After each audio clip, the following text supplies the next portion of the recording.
Bonjour à tous et bienvenue sur Force stoïcienne, la chaîne où nous explorons ensemble les principes intemporels du stoïcisme pour construire une vie de clarté, de maîtrise de soi et de paix intérieure. Aujourd'hui, nous allons parler d'une voix. Cette voix que vous connaissez bien, qui murmure à l'intérieur de vous, qui critique, qui juge, qui vous fait douter et parfois vous paralyse. C'est cette voix qu'il est temps d'arrêter d'écouter pour libérer pleinement votre esprit. Nous allons explorer pourquoi cette voix intérieure existe, comment les stoïciens la percevaient et la géraient, des stratégies concrètes pour reprendre le contrôle sur votre mental. Prenez un moment pour respirer et recentrez-vous, car cette discussion pourrait bien transformer la façon dont vous voyez votre vie et vos pensées. Entrons dans le vif du sujet. Comprendre la voix intérieure. Vous l'avez déjà entendu, cette petite voix qui vous dit que vous n'êtes pas assez bon, que vous devriez avoir honte de vos erreurs ou que vous risquez d'échouer si vous osez prendre un risque. Cette voix n'est pas vous. Elle est le résultat d'années de conditionnement, de peur et d'expériences passées. Marc Aurèle, dans ses pensées, écrivait « L'esprit humain est à lui-même sa propre prison ». Cette citation nous rappelle que cette voix n'est qu'une construction. Elle n'a de pouvoir sur nous que si nous lui en donnons. Pourquoi cette voix existe-t-elle? Elle est un mécanisme de survie. Notre cerveau cherche à nous protéger du danger, même si ce danger est parfois irrationnel. Elle est influencée par les croyances de notre enfance, les critiques des autres et nos propres peurs. Le stoïcisme nous enseigne à observer cette voix avec distance. Nous ne sommes pas nos pensées. Nous sommes les observateurs de nos pensées.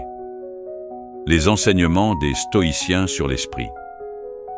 Les grands philosophes stoïciens avaient une profonde compréhension de l'esprit humain et de ses luttes internes. Premier, Épictète disait « Ce qui trouble les hommes, ce ne sont pas les choses, mais les jugements qu'ils portent sur ces choses. » Cette citation est essentielle. La voix intérieure est souvent le reflet de nos jugements et non de la réalité. Par exemple, vous échouez à un projet. La réalité est simplement « le projet n'a pas réussi ». Mais votre voix intérieure pourrait dire « tu es incapable, tu es un raté ». C'est ce jugement que nous devons corriger. Deuxième Sénèque écrivait « Nous souffrons davantage dans notre imagination que dans la réalité ». La voix intérieure amplifie nos souffrances. Elle imagine des scénarios catastrophiques et nous plonge dans l'anxiété. Le stoïcisme nous invite à nous recentrer sur l'instant présent et à observer ces scénarios comme de simples nuages qui passent. Troisième, la pratique du logos. Le logos, ou la raison universelle, est un concept central du stoïcisme. Lorsque cette voix s'élève, posez-vous la question. Cette pensée est-elle alignée avec la raison? Est-elle utile ou nuisible? Technique pour libérer votre esprit. Voici des stratégies pratiques que vous pouvez utiliser pour désamorcer cette voix et retrouver la paix. Premier, l'écriture réflexive. Prenez un carnet et notez toutes les pensées négatives que vous entendez. Une fois écrites, examinez-les rationnellement. Sont-elles fondées? Comment pouvez-vous les reformuler de manière constructive? 2. La méditation stoïcienne. La méditation stoïcienne est différente de la méditation traditionnelle.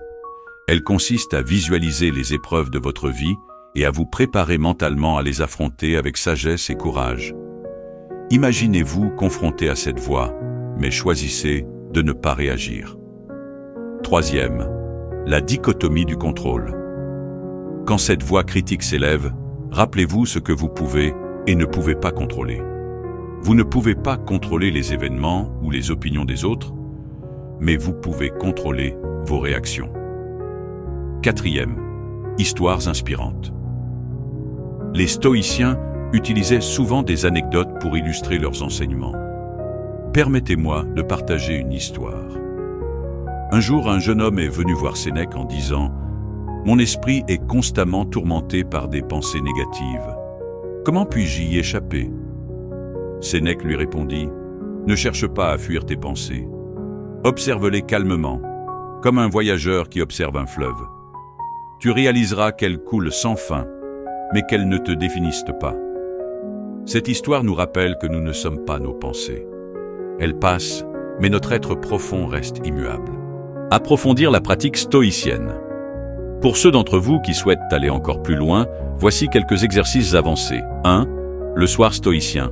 Chaque soir, avant de dormir, passez en revue votre journée. Posez-vous ces questions. Ai-je écouté cette voix aujourd'hui? Ai-je agi avec vertu? Comment puis-je faire mieux demain? 2. Le défi du silence. Passez une journée entière sans prononcer une seule plainte ou critique, même intérieure. Observez comment cela affecte votre esprit. 3. La gratitude stoïcienne. Remerciez chaque obstacle. Comme Marc Aurèle disait, l'obstacle est le chemin. Chaque difficulté est une opportunité de grandir. Arrêtez d'écouter cette voix qui vous limite et vous emprisonne. Adoptez les principes stoïciens pour retrouver la maîtrise de votre esprit. Rappelez-vous que vous avez le pouvoir de choisir vos réactions et de décider qui vous voulez être. Merci d'avoir passé ce temps avec moi. Si cette vidéo vous a inspiré, partagez-la avec quelqu'un qui pourrait en avoir besoin. N'oubliez pas de vous abonner à Force Stoïcienne pour continuer à explorer la sagesse stoïcienne ensemble. Tu es le seul responsable de ton destin. À très bientôt.